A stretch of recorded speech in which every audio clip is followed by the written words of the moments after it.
안녕하세요. 서울시 상가임대차 분쟁조정위원회 서혜진. 유경호 주무관입니다. 자, 오늘도 이제 찾아가는 분쟁조정위원회로서 강남구에 왔는데 업종이 어떤 분야인가요? 네, 오늘 조정을 신청하신 임차인분은 네. 회계사를 운영하시는 전문직을 가지신 분이 신청하셨고요. 그리고 임대인은요? 네, 그리고 임대인은 연세가 네. 좀 꽤 있으신데 네. 굉장히 정정하시고 네. 상대방의 말을 잘 수용해서 들으시는 정말 점잖으신 어르신이었던 것 같아요. 그럼 오늘의 쟁점은 어떤 부분을 지금 요구해서 들어온 거죠? 그 임차인분이 4년 동안 사무실을 운영하다가 이사를 이제 나가면서 보증금을 돌려받았는데 4년 동안 냈던 임차인이 지불했던 장기수선 충당금을 네. 임대인이 안 돌려준 거죠. 왜 안 돌려줬나요?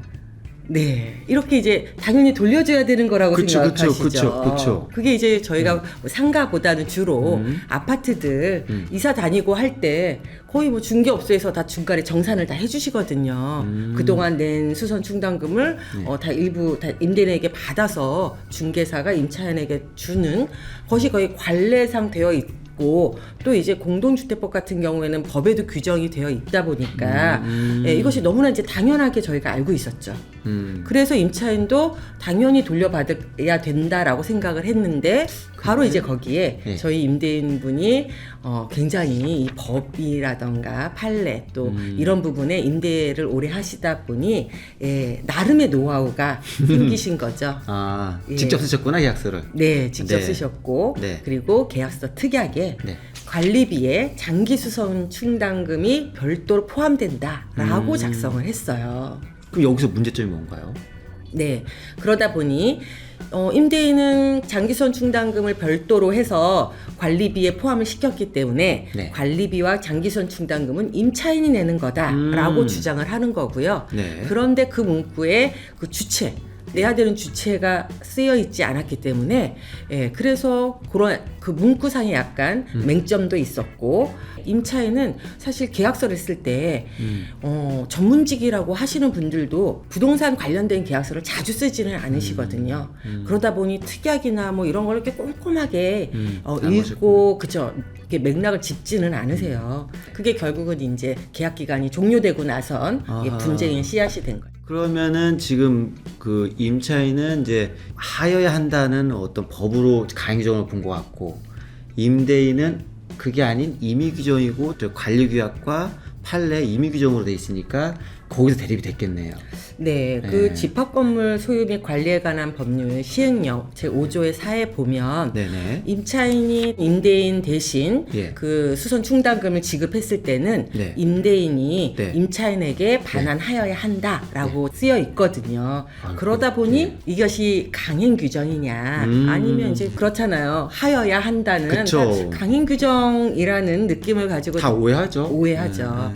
그런데 이것에 대한 해석이 그 전주지법에서 네. 판례가 나온 사안이 있었습니다. 아, 그래도 또 판례가 나와서 그래도 좀 다행인데 그래도 빨리 대법원이 나와서 좀 정리가 됐으면 좋겠습니다. 그래서 결론 조정 방향을 어떻게 좀 잡으셨나요? 네, 그래서 변호사님들도 네. 사실은 이런 법 조항과 판례 또 특약 이런 부분을 말씀드렸는데 임대인분은 판례 전주지법 판례 봐라. 물론 대법원 판례까지는 안 나온 거 알고 있다. 하지만 1심, 2심에서 이런 규정은 강행 규정이 아니고 당사자 간의 특약이 배제되지 않는다라고 쓰여 있지 않느냐. 그걸 계속 강력하게 주장을 했고요. 예, 그래서 그런 부분은 이제 설득을 해야 되는 부분이라서 그래서 임대인에게 아직 대법원이 판례가 나오지 않은 사안이기 때문에 이것은 또 어떻게 번복될지도 모른다. 하지만 임차인분이 그렇게 계약서에 쓰여져 있는 부분을 간과한 부분이 있으므로 임차인분도 일정 정도를 책임지고 장기수선 충당금은 바로바로 소모되는 금액이 아니라 그 적립되는 금액이거든요. 그렇죠. 네. 그러니까 어떻게 보면 임대인에게는 불로소득이기 때문에 그래서 그런 부분으로 임대인을 설득을 해서 한 30% 정도 임대인이 반환하기로 했고 또 임차인도 그 정도 금액이면 자기가 이 조정 신청했던 그 미루가 되겠다 뭐 생각이 되겠네요. 이렇게 해서 합의가 됐습니다.